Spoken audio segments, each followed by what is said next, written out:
Salut à tous les petits potes. Alors aujourd'hui, grosse vidéo sur ma chaîne. Ça me tenait à cœur de la faire. On va parler d'une maladie très importante, la mucoviscidose. Alors, pour tout vous remettre dans le contexte et pas que vous soyez trop perdus, donc la mucoviscidose c'est donc une maladie, comme vous l'aurez pu le deviner, et c'est une maladie génétique qui se traduit par une mutation du gène de la protéine CFTR.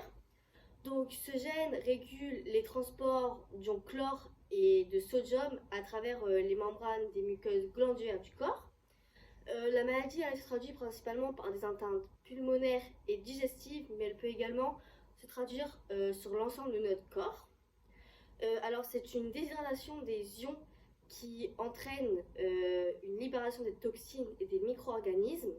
Et donc ça peut toucher, comme je l'ai dit précédemment, tout le corps, comme par exemple une sueur riche en sel pour la peau, ou encore pour les poumons, une obstruction des bronches avec une infection et une insuffisance respiratoire, ou encore les organes génitaux avec une absence de canaux et une infertilité.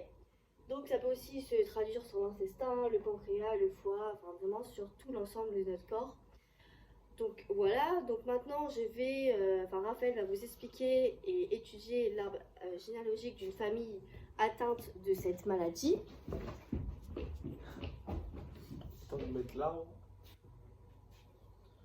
Alors, dans l'arbre, on peut remarquer à la 4e génération, qui est ici, que les individus 1, 2 et 4 sont malades.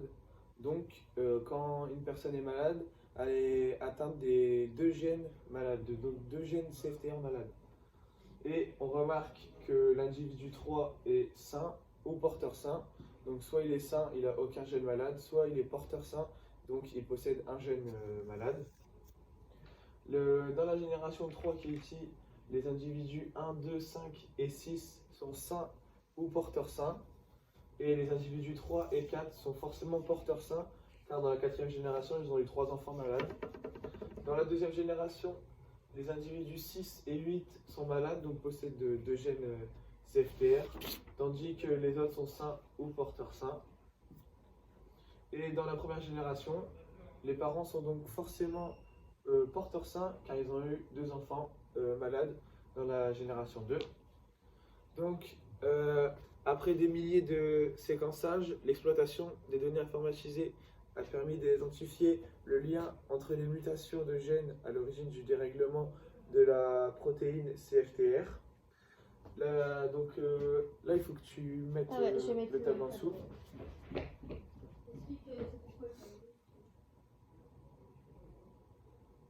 Donc ça c'est le tableau de la fréquence d'apparition des mutations. Donc on remarque que la mutation la plus présente c'est delta F508 avec 66% d'apparition. Et ensuite il y a des paires de mutations avec différentes fréquences d'apparition chez les malades. Donc c'est une étude qui a été faite. Donc on remarque que quand la personne possède deux gènes delta F508, la fréquence d'apparition est de 50%. Quand la personne possède un delta F508 ou une autre mutation hétérozygote composite, c'est présent à 40% chez les malades. Et quand la personne possède deux autres mutations, donc autres que delta F508, c'est 10% de la maladie. Donc après, on a fait une étude sur Anagène pour retrouver le génotype des membres d'une famille. Nous remarquons donc que le père possède le gène CFTR 553 sur son deuxième allèle, puis le gène CDS sur le premier. La mère, elle, possède le gène CDS sur son allèle 1. Ensuite, le deuxième fils possède 2 fois l'allèle CDS, puis le premier fils possède l'allèle R553, puis delta. Le père et la mère sont donc porteurs sains, car ils ne possèdent qu'un seul gène malade. Et la maladie étant récessive, il n'y a aucune influence sur leur santé. Le deuxième fils, lui, est entièrement sain. Et enfin, le premier fils est donc malade, car il possède deux gènes CFTR, ce qui code la maladie. Ok. À toi, Justine. Ouais, tu me changes de... Alors, donc là, je vais vous expliquer les technologies qui sont mises en place pour détecter ces maladies génétiques. C'est en bas. Donc, Pour commencer, on a un séquençage de nouvelle génération, donc aussi nommé NGS, qui est utilisé, qui est très efficace. Donc pour à peu près comparer la capacité de plus de 300 millions de paires de bases en seulement une journée, donc en 35 heures, alors que la capacité d'un humain, c'est 3 milliards de paires de bases, donc c'est vraiment très efficace. Ensuite, on a également la bioinformatique qu'on peut noter dans la nouvelle technologie.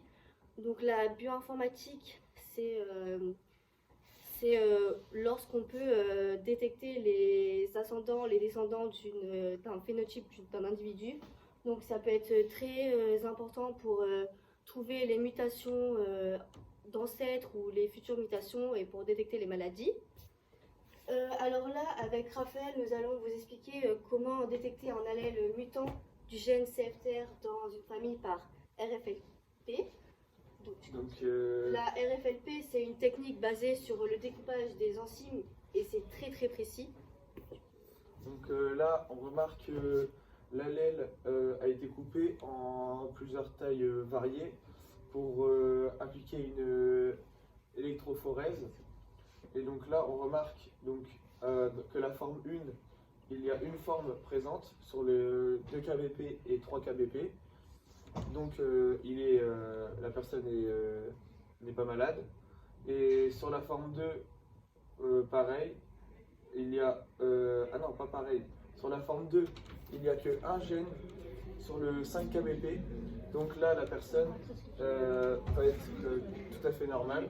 Puis enfin, la forme 2 hétérozygote, celle-là possède deux formes, donc sur le 3 kbp, 2 kbp et sur 5 kbp. Donc la personne est totalement normale. Ouais, ouais. Et donc si elle est malade, on peut proposer un avortement thérapeutique aux parents pour choisir, enfin pour décider de garder ou non le bébé. Là, t'expliques ta partie.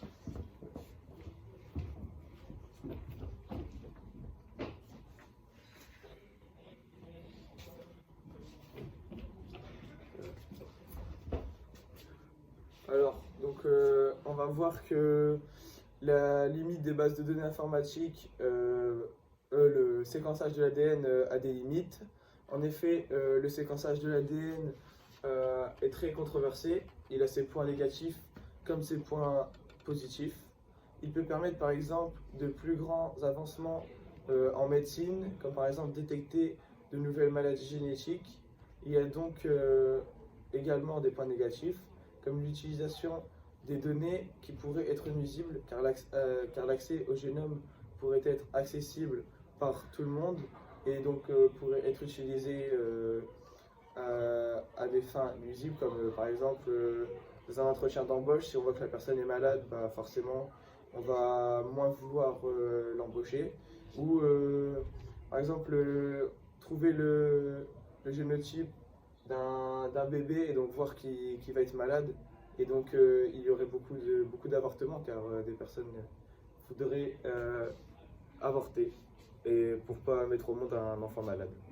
Donc il serait donc abusif que le génome humain soit connu de tout le monde, mais il doit néanmoins être libre d'accès sous condition pour les médecins, tout ça dans le domaine de la santé.